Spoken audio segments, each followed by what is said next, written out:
So first of all, the ranges of awareness.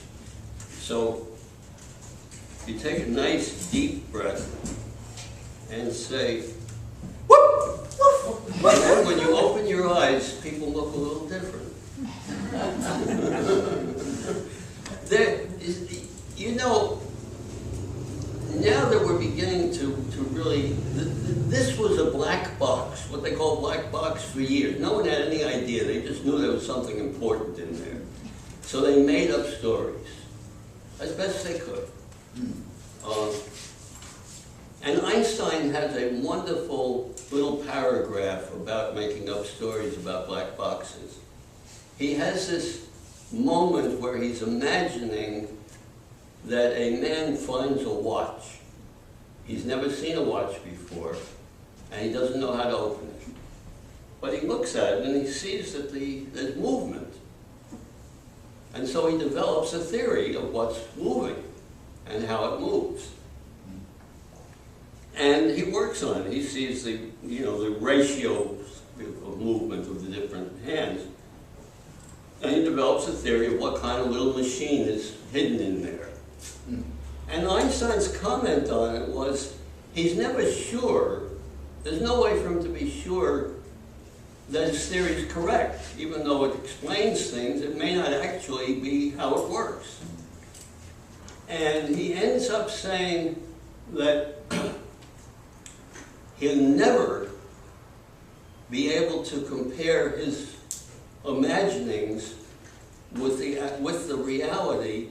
And as a matter of fact, the concept of comparing the imaginings with the reality is somewhat beyond his comprehension. Which was an interesting thought, because we think we do that. But for us, what we see is real.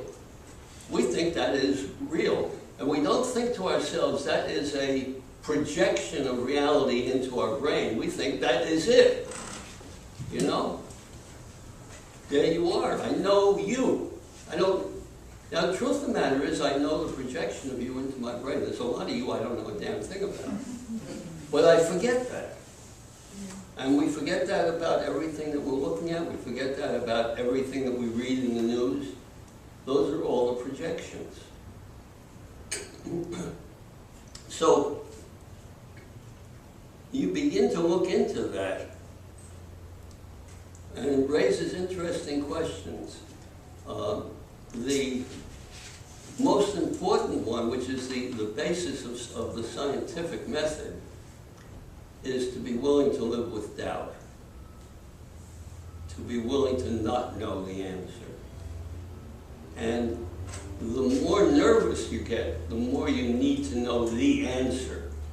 And you'll notice that the political argumentation, people say the dumbest things, but it's important that they have the answer, and they're going to stick by it.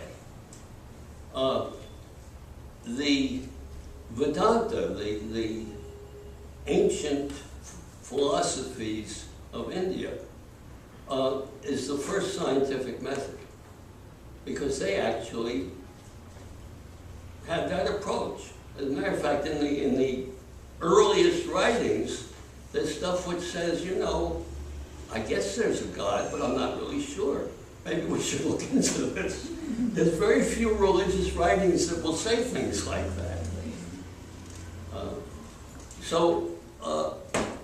You want, as a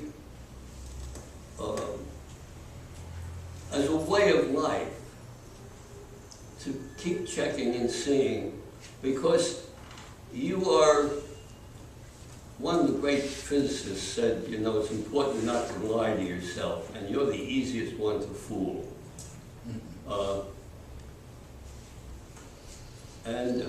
You are very manipulable when you're stuck with something.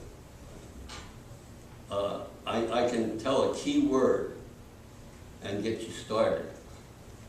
And a lot of people in politics and in advertising know the key words to push the buttons.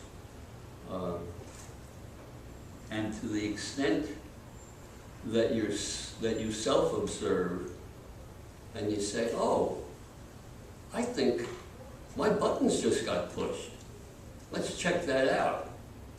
You have the chance to actually undo the damage and have your freedom back. So, the Vedantic approach applied what we call scientific thinking to the observation of what we call ourselves. You'll be careful about knowing that that's just what we call it, these things. As close as I can come to talking about them, maybe. But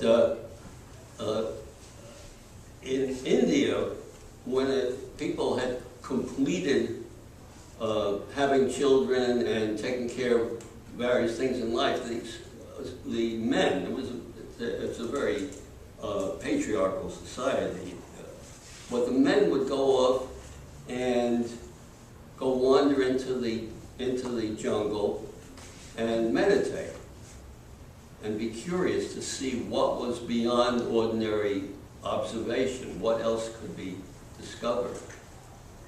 And they came up with a method, because your brain is always giving you the answer, and as soon as you got the answer, you said, okay, we got the answer, we can go home now. So they came up with this very interesting method, which was every time they got the answer, they'd say, not that, not that, and go back to wondering. No. It's hard to do that and manage to clothe and feed yourself. Our culture doesn't encourage it, but to some extent you can do it, and it's very rewarding. And to the extent that you're retired, if you are, and there may be even more opportunities to look into just a very different way of using the central nervous system.